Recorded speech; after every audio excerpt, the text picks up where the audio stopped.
The hum of the operations floor was a symphony I had conducted for 2 decades. From my glass-walled office, a space I'd earned through years of 16-hour days and logistical wizardry, I had a perfect view of the heart of Nexera Labs. It wasn't just a workspace. It was a living, breathing organism that I had nurtured from a fledgling idea into a multi-million-dollar enterprise. I could see the complex dance of forklifts, the coordinated ballet of inventory management, and the focused expressions of the team members I'd personally hired and trained. Each blinking light on the server racks, each perfectly stacked pallet, was a note in the melody of my life's work. It had started 20 years ago, not in the sleek, modern facility, but in a dusty, cramped warehouse with peeling paint and a perpetually leaky roof. There were only 12 of us back then, huddled around space heaters in the winter, sharing lukewarm coffee from a single, sputtering machine. Robert Brennan, the founder and then CEO, was a man with a brilliant vision but little practical knowledge of logistics. We were a team, a family really. He had the dream, and I had the grit to make it a reality. I remember us sketching out the first shipping routes on the back of a napkin, celebrating our first $1,000 order with cheap pizza and even cheaper champagne.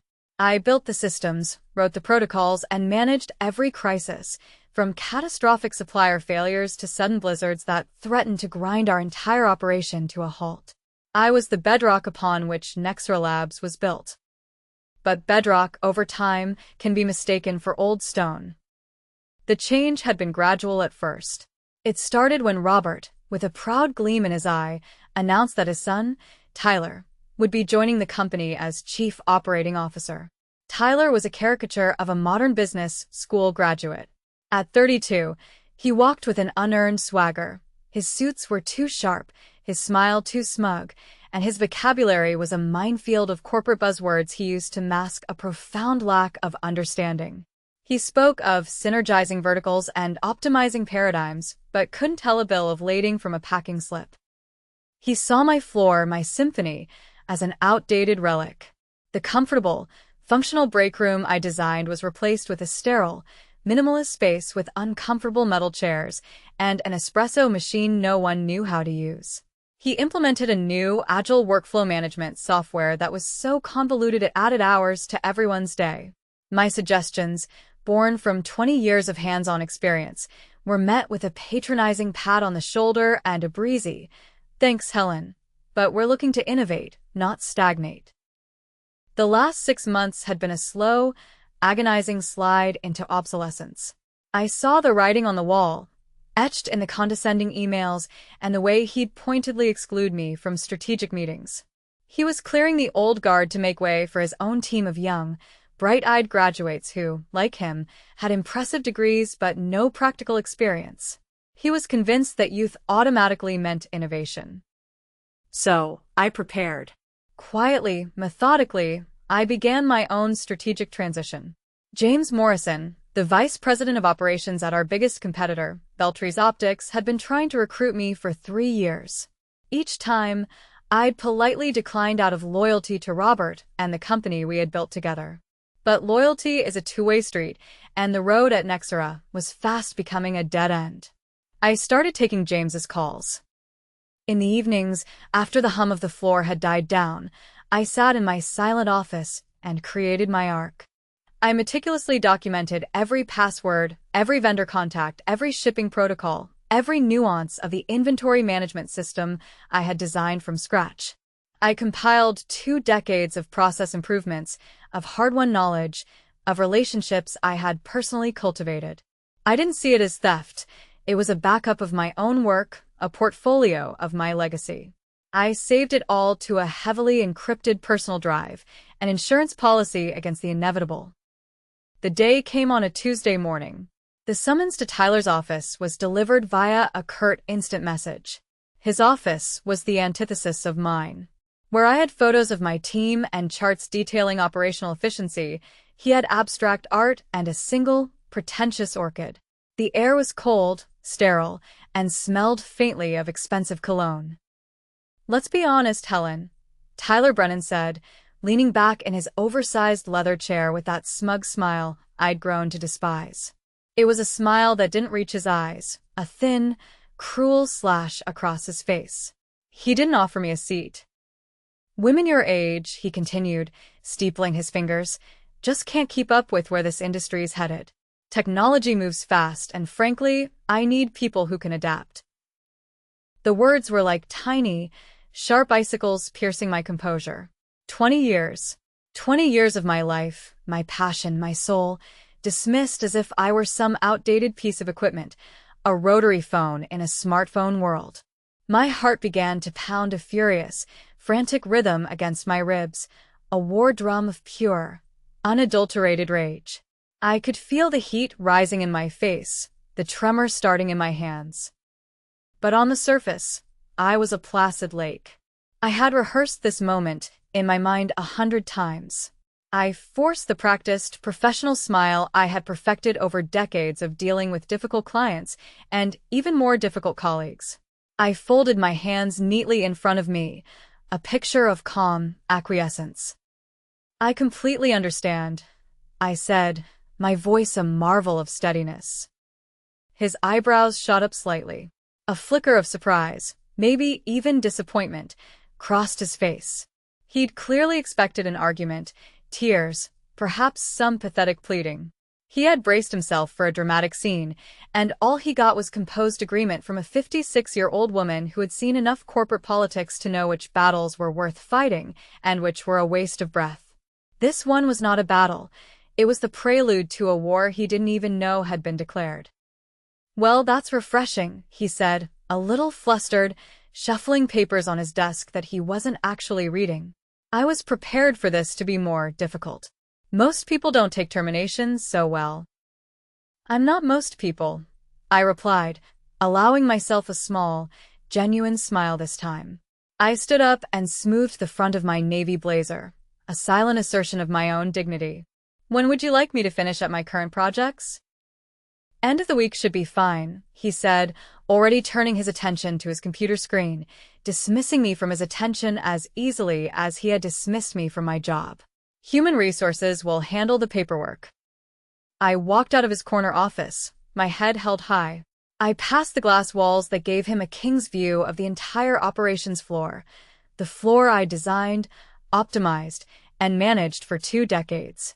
The irony wasn't lost on me. He was firing the very person who'd created the systems that made his family's company profitable enough for him to have a corner office in the first place.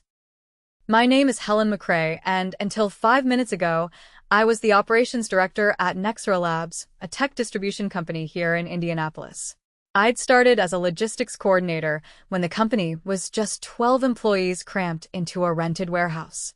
Now, we employed over 200 people and moved millions of dollars worth of equipment every month. I'd built the shipping protocols, designed the inventory management system, and personally trained most of the department heads. But Tyler didn't see any of that. He saw a middle-aged woman who didn't fit his vision of a modern, dynamic company. What he didn't know was that his smart business decision was about to become his worst nightmare. I'd seen this coming for months, ever since Robert Brennan started handing more responsibility to his son. Tyler had been making changes, most of them poorly thought out. He'd hired a bunch of recent graduates with impressive degrees but no practical experience, convinced that youth automatically meant innovation. The truth was, I'd been quietly consulting with Veltre's Optics for the past 6 months. James Morrison, their operations vice president, had been trying to recruit me for 3 years. Every time Nexra Labs landed a major contract or I streamlined a process that impressed the industry, James would call. Helen, we need someone with your expertise, he'd say. Name your price. I'd always declined, loyal to Robert Brennan, who'd given me my first real opportunity in logistics. But loyalty was a two-way street. And watching his son systematically disrespect the people who'd built the company was wearing my patience thin. The morning of my termination, I'd already been scheduled to have lunch with James. What Tyler intended as my farewell meeting had just become my final interview. You're free, James said, grinning as we sat in the quiet corner booth at Romano's downtown. When can you start? Monday, I replied, taking a sip of my iced tea. The condensation on the glass felt cool and grounding against my fingertips. But there's something you should know. I slid a thick, neatly organized folder across the table. I designed every operational system at Nexera. The shipping routes, vendor relationships, inventory protocols, all of it runs through processes I created. James leaned forward, his expression sharpening. Are you saying what I think you're saying? I'm saying that Tyler Brennan just fired the only person who truly understands how his company operates. And I documented everything. He opened the folder, his eyes scanning the first few pages. This is comprehensive. 20 years of process improvements, vendor contacts, and system specifications. All completely legal since you developed them, and there's no non-compete clause in my termination package. I had checked. Twice. The irony was beautiful. Tyler had been so eager to get rid of me that he'd rushed through the paperwork. No retention bonus, no consulting agreement, no restrictions on where I could work. Just a standard severance package and a quick exit. We've been trying to crack into Nexera's client base for years, James said, flipping through my documentation. These shipping routes alone would save us millions in logistics costs. Their 3 biggest clients all have contracts coming up for renewal in the next 60 days, I mentioned casually. And I happen to know exactly what terms they've been discussing. James signaled the waiter for champagne. Helen, I think this is going to be a very profitable partnership. I smiled, thinking about Tyler's smug expression just a few hours earlier. He had no idea what was coming. The rest of that week at Nexera was almost amusing. I watched from the back of the conference room as Tyler announced the strategic personnel changes to the assembled staff. As we move forward in an increasingly competitive market, he announced, we need leadership that can adapt to technological advances and industry evolution.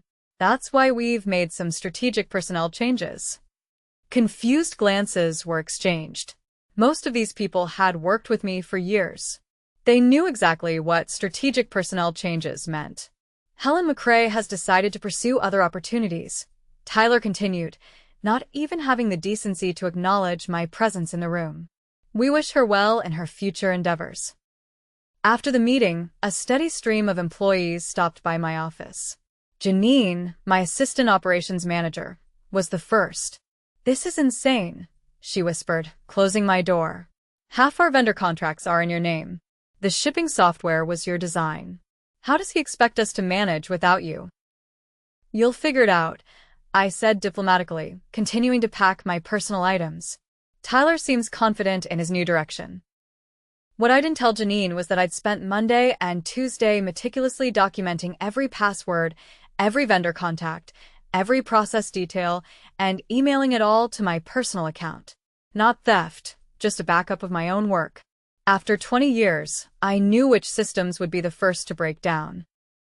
By Wednesday, I'd already started consulting remotely for Veltries Optics.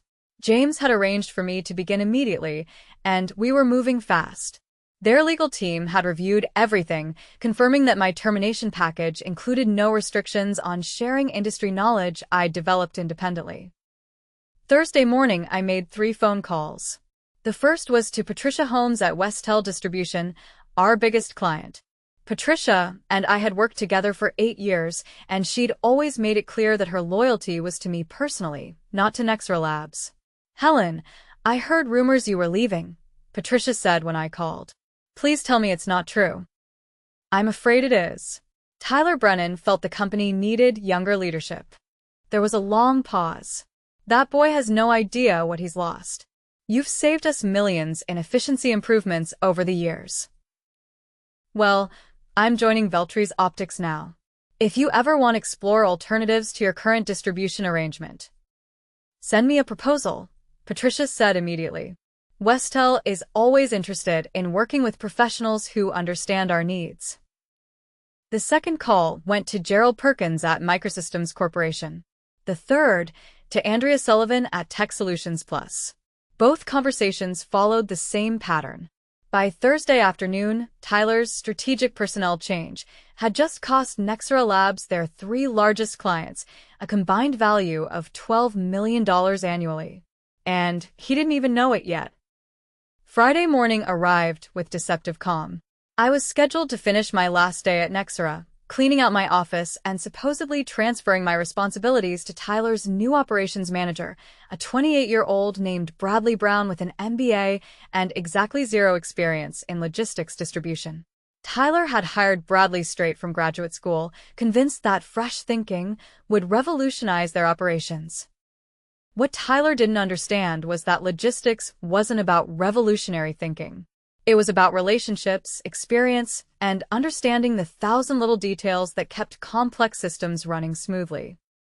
I arrived early, as I always had, and found Bradley already at his desk, frantically scrolling through spreadsheets on his computer.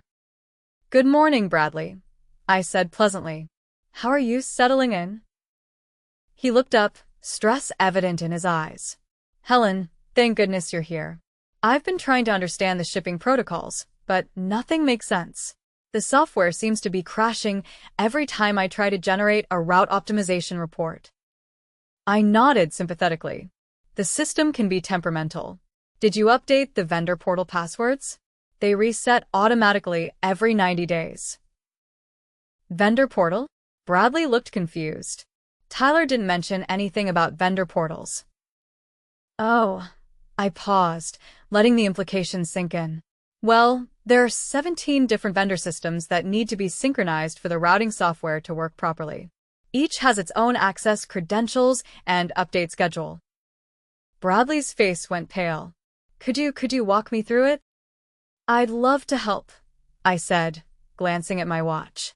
"But I'm actually due at Human Resources in 10 minutes to finalize my departure paperwork. And then I have a lunch appointment."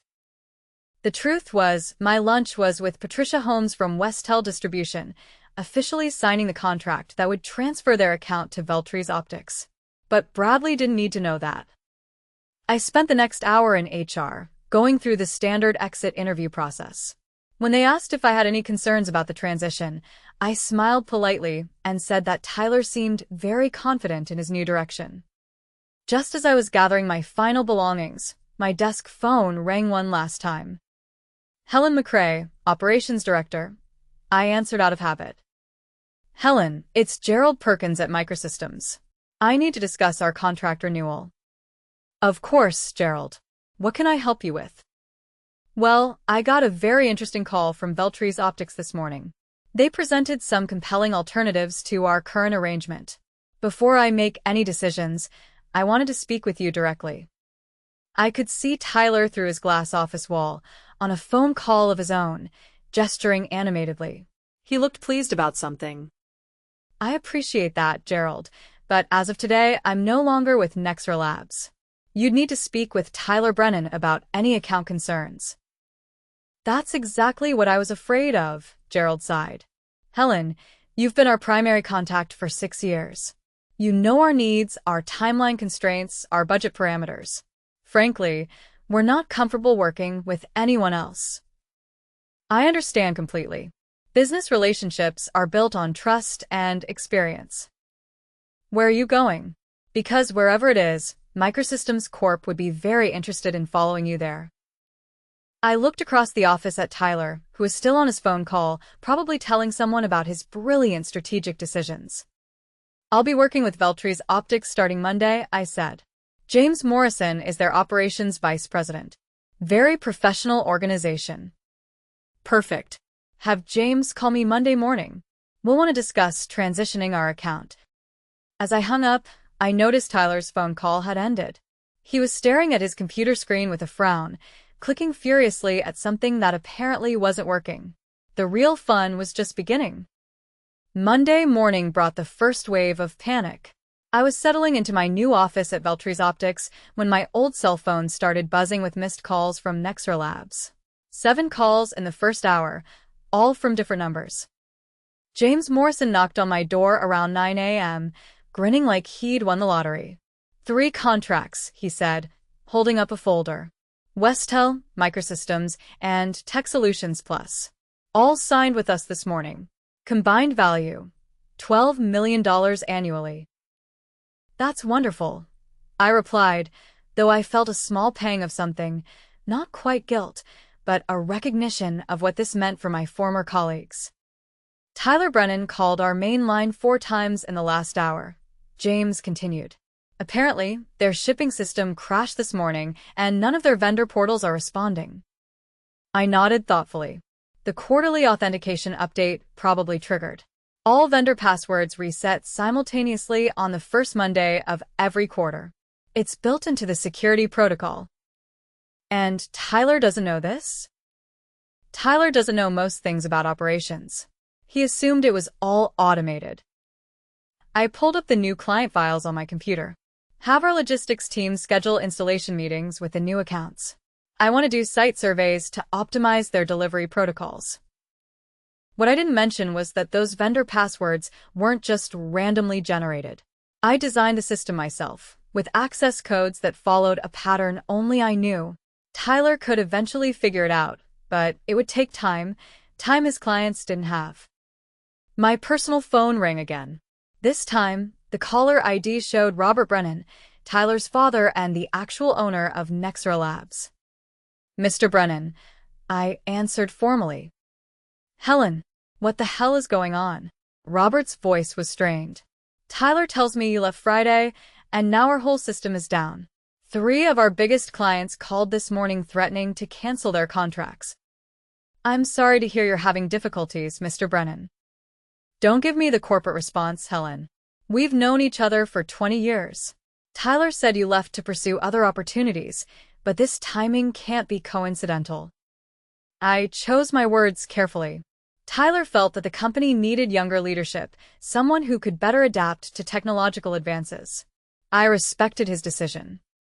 There was a long pause. Tyler made this decision without consulting me. I assumed he had your approval. He didn't. Robert's voice turned cold. Helen, I need you to come back. Whatever Tyler offered you elsewhere, I'll double it. I appreciate the offer, Mr. Brennan, but I've already committed to Veltries Optics. My employment contract began this morning. Then, at least help us transition. Consult for us temporarily. Help Bradley understand the systems. I looked out my new office window at the bustling Veltries warehouse floor. I'd be happy to discuss consulting arrangements. My standard rate is $500 per hour with a minimum 40-hour weekly commitment. Robert was quiet for a moment, probably doing the math. $20,000 per week to fix problems that wouldn't exist if his son hadn't fired me. We'll pay it, he said finally. Finally, I'll need the consulting agreement in writing, along with Tyler's written acknowledgement that my expertise is required. And, Mr. Brennan, I'll also need a formal apology from Tyler for his comments about women my age being unable to keep up with technology. Another pause. I'll talk to Tyler. Take your time, I said pleasantly. Though, I should mention that your vendor authentication lockout resets every 7 days. If the passwords aren't updated by next Monday, you'll lose access to your primary shipping partners entirely. I hung up and returned to my new client files, feeling a satisfaction I hadn't experienced in years. Tuesday brought escalation. Tyler himself called my personal phone at 7 a.m., waking me from a peaceful sleep in my new routine. I let it go to voicemail, then listened to his message while making coffee. Helen, this is Tyler Brennan. I think there's been some kind of misunderstanding. We need to talk about the operational transition immediately. Our systems are experiencing technical difficulties, and Bradley needs your assistance to resolve some authentication issues. No apology. No acknowledgement that he'd fired me 4 days earlier with condescending remarks about my age and capabilities. Just demands for my help now that his strategic personnel changes were backfiring. I deleted the message and drove to Veltries Optics, where my new team was already implementing efficiency improvements for our 3 new major clients. Around 10 a.m., James knocked on my door again, this time looking concerned. Robert Brennan is in our lobby, he said. He's asking to speak with you personally. Says it's urgent. Send him up, I replied, saving my work. This should be interesting. Robert Brennan walked into my office, looking like he'd aged 5 years in 4 days. His usually perfect silver hair was disheveled, and his expensive suit was wrinkled. He sat down heavily in the chair across from my desk. Helen, I owe you an apology, he began. Tyler told me he discussed your departure with you weeks ago, that it was a mutual decision based on your desire to explore new opportunities. That's not exactly how it happened, I said quietly. I know that now. I had a very enlightening conversation with Janine yesterday. She told me what Tyler actually said to you. Robert's jaw tightened. His comments about your age and capabilities were completely inappropriate and absolutely not reflective of this company's values. I appreciate you saying that, Mr. Brennan. Helen, I built Nexera Labs from nothing, and you helped me grow it into what it became. Firing you wasn't just wrong, it was business suicide. Tyler is young and inexperienced. He made a terrible mistake. I leaned back in my chair, studying the man who'd given me my first real opportunity in logistics management. What exactly are you asking me, Mr. Brennan? Come back. Full restoration of your position, 20% salary increase, and Tyler will report to you instead of the other way around. The offer was tempting, but I thought about Tyler's smug expression when he dismissed me, his casual assumption that women my age were obsolete. That's very generous, I said. But I'm quite happy here at Veltries Optics. They value experience and institutional knowledge. Robert's shoulders sagged.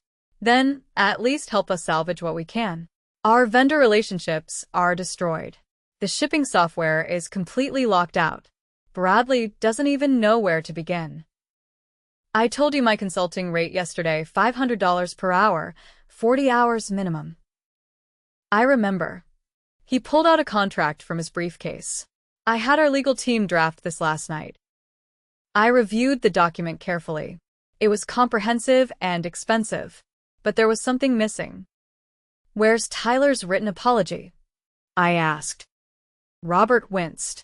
He's resistant to putting anything in writing. Legal liability concerns. Then I'm afraid we don't have a consulting agreement. I slid the contract back across my desk. Mr. Brennan, Tyler didn't just fire me inappropriately. He did it with discrimination and disrespect. If he wants my help fixing his mistakes, he needs to acknowledge them publicly. Helen, please. The company is hemorrhaging money every day this continues. Then Tyler better start learning about vendor authentication protocols, I said, standing up. I have a client meeting to prepare for. Wednesday afternoon brought the moment I'd been quietly anticipating. Tyler Brennan walked into the Veltries Optics lobby, his usual arrogance replaced by barely concealed desperation. James Morrison had called my office to warn me he was coming up. Send him in, I'd said, arranging the files on my desk. And James? Leave my door open. Tyler entered my office like a man walking to his execution. His confident swagger was gone, replaced by the nervous energy of someone whose carefully constructed world was collapsing. Helen, he said, attempting his old authoritative tone. We need to discuss this situation. Please sit down, I replied pleasantly, gesturing to the chair across from my desk. How can Veltries Optics help you today? His face flushed at the deliberate formality. Cut the corporate speak, Helen. You know exactly why I'm here. I'm afraid I don't. Could you be more specific? Tyler's composure cracked slightly. The vendor systems, the client contracts, the shipping protocols, you designed all of it, and now it's falling apart. We both know this isn't coincidental. You're absolutely right, I said, leaning forward. I did design those systems, over 20 years of work, actually. And you fired me because women my age can't keep up with technology. That's not, he started to protest. Let me finish, I interrupted, my voice remaining calm but firm.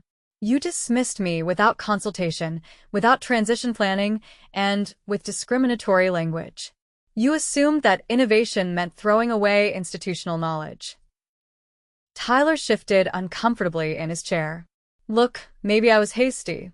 Maybe I didn't fully appreciate your contributions. Maybe, I smiled. Tyler, in 4 days, you've lost 3 major clients worth $12 million annually. Your shipping system is locked out until next Monday. Your new operations manager is having panic attacks trying to understand processes that took me 2 decades to develop.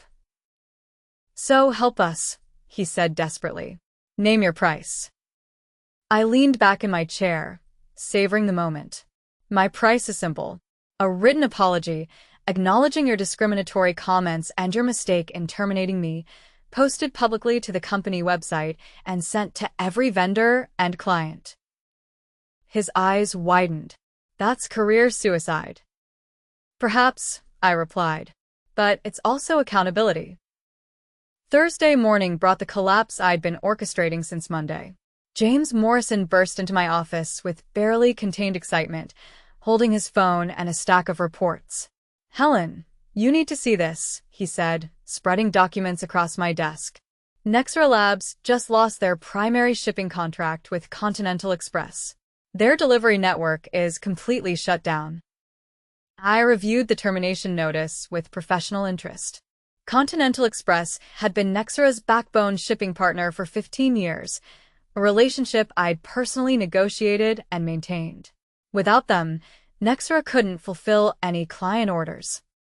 There's more, James continued. Bradley Brown submitted his resignation this morning, effective immediately. He sent a company-wide email saying the position was beyond his capabilities. That's unfortunate, I replied, though I wasn't surprised. Bradley was a smart young man who'd realized he was being set up to fail in a position that required decades of experience. My phone rang, displaying Robert Brennan's number again. Helen, please. Robert's voice was hoarse when I answered. Tyler will issue the apology. Written, public, whatever you want. We just need you to help us salvage what's left. It's too late for that, Mr. Brennan, I said gently. Continental Express terminated your shipping agreement this morning. Without them, you can't fulfill orders for any remaining clients. There was a long silence. How did you know about Continental? Because Patricia Holmes at Westel Distribution is on their board of directors. When she told them about Tyler's management style and discriminatory practices, they decided they didn't want to work with companies that treated experienced professionals that way. This will destroy us, Robert whispered. Yes, I agreed. It probably will. Tyler made a choice last Friday. Now he gets to live with the consequences. I hung up and returned to my work, helping Veltris Optics integrate 3 major new clients into their expanding network. Outside my office window, I could see delivery trucks bearing our company logo, efficiently executing the improved protocols I designed. The future looked very bright indeed, and I was finally working for people who understood that experience and wisdom were assets, not liabilities. Looking back on those pivotal days, I realized that Tyler's attempt to discard me had actually freed me to flourish in ways I never imagined possible. And his downfall served as a powerful reminder that respect and experience should never be undervalued.